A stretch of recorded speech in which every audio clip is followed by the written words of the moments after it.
अबला स्नेहा आखिर 18 साल की हो ही गई। इसी खुशी में विकी ने एक शानदार पार्टी का आयोजन किया और हॉस्टल के कुछ खास दोस्तों को बुलाया था।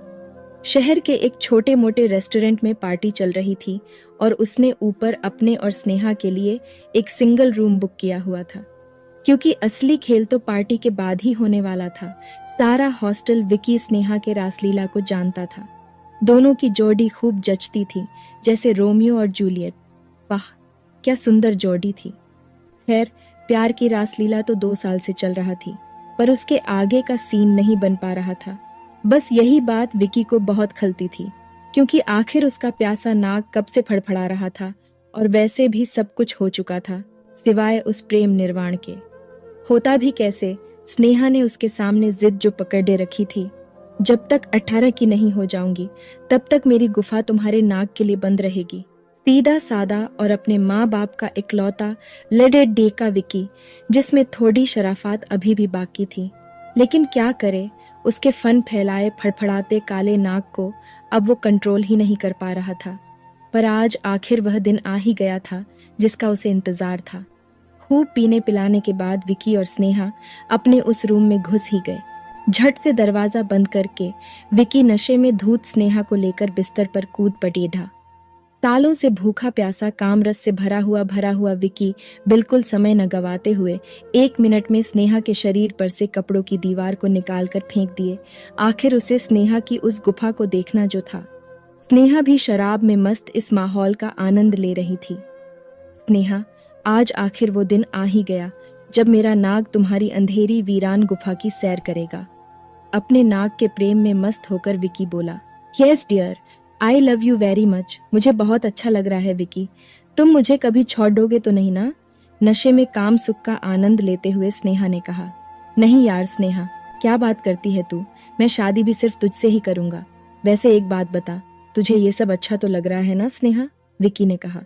Yes, I love you very much Vicky. हम आज ही शादी कर लेते हैं ना? जैसे ही स्नेहा ने ये बोला, वो सुन के विकी हक्का बक्का रह गया। अचानक से फड़फड़ा नाग सुन्न हो गया। वह तुरंत उठा और दीवार पर पीठ लगाकर बैठ गया। दिमाग में वैसे ही उसकी गुफा के अलावा कुछ और सोचने की क्षमता रही नहीं थी।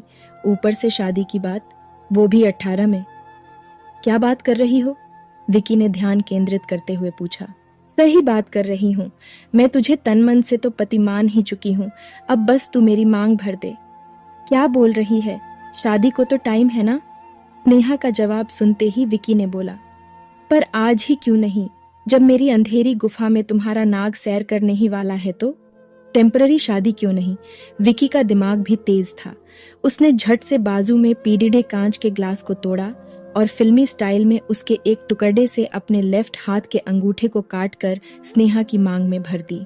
दोनों एक दूसरे से लिपट गए और चुम्मा चाटी करने लगे।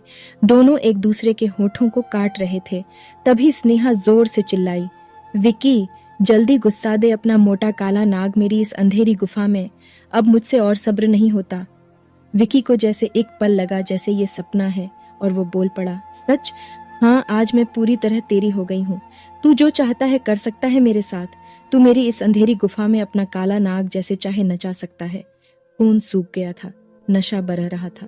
18 सालों का गरम लावा था जो किसी भी वक्त विस्फोट कर सकता था।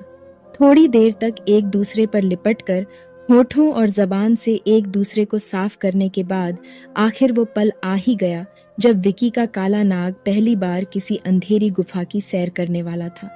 सबसे पहले उसने अपने नाग को पकड़कर स्नेहा की छाती के दोनों बड़े बड़े पहाड़ों के बीच छोड़ दिया। थोड़ी देर वह रेलमपेल करने के बाद वो अपनी मतवाली चल के साथ धीरे धीरे नीचे उतरने लगा। खाई सी गहरी नाभि से होते हुए वह गुफा के चारों ओर घने जंगल के चक्कर लगाने लगा। आखिर इतने लंबे सफर के बाद वह अपनी मंजिल पर पहुंच चुका था, काली अंधेरी गुफा पर। 3-4 बार गुफा के दीवारों को अच्छे से सहलाने के बाद उसने गुफा में प्रवेश किया। जैसे जैसे वह गुफा में घुस रहा था, वैसे वैसे स्नेहा के भाव बदल रहे थे। फिर एक झटके से वह पूरा उसमें घुस गया और स्नेहा के मुंह से निकला, आह। फिर एक घनघोर बारिश के बाद आखिरकार उसकी प्यास बुझ गई। विकी मन ही मन अपनी प्रचंड उपलब्धि से खुश था। क्योंकि उसने ऐसी गुफा की सैर की थी जो जिसके अंदर पहले कोई नहीं गया था। स्नेहा टोटल टल्ली हो चुकी थी। अंधेरे कमरे, एक दूसरे की बाहों में दोनों बातें करने लगे। Sneha, thanks a lot. आज तुमने मुझे एक अनोखा गिफ्ट दिया है। 18 साल से जो तुमने किसी को नहीं दिया वह मुझे दिया। पर सच बता, कैसा लगा पहली बार? मस्त, स्नेहा बोली। पर स्नेहा, ऐसा क्यों लग रहा था कि सब इतनी आसानी से हो गया? कुछ दर्द भी नहीं हुआ दोनों को और खून भी नहीं निकला जरा भी? विकी ने थोड़ा सोचते हुए पूछा। विकी, मैं स्पोर्ट्स में थी ना, इसलिए। स्नेहा वैसे ही टोटल टल्ली हो चुकी थी और वैसे भी शराब सच ही बुलवाती है। बचपन में एक बार दूर के अंकल ने जबरदस्ती की थी। भाई से बताया तो उसने सुना नहीं। फिर थोड़े साल के बाद स्कूल में भाई का दोस्त घर आया। उसको मैं बहुत अच्छी लगती थी। उसके साथ हुआ।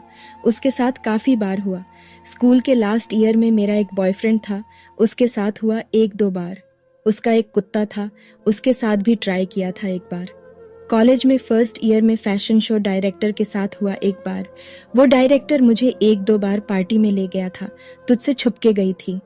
वहां ग्रुप में हुआ था एक बार और एक बार। पर आई लव यू विकी, शादी, कुछ तो और बोलने की कोशिश करते करते आखिर 18 साल की अबला स्नेहा सो गई। कभी हवस का शिकार बनी, कभी काम उत्तेजना की, कभी मन नहीं रुका, कभी तन। पर शराब कभी किसी से झूठ नहीं बुलवाती। शरीर के सारे खड़े पुर्जे बैठ गए थे। वो नाग जो फन फैलाए बैठा था, अब तक वो ये बात सुनकर जैसे आत्महत्या कर चुका था। उसमें कोई जान नहीं बची थी उस वक्त। विकी बिस्तर से उठा और उसने रूम की लाइट ऑन की। उसे अपनी टेम्परी शादी का गिफ्ट समझ ही नहीं आ रहा था।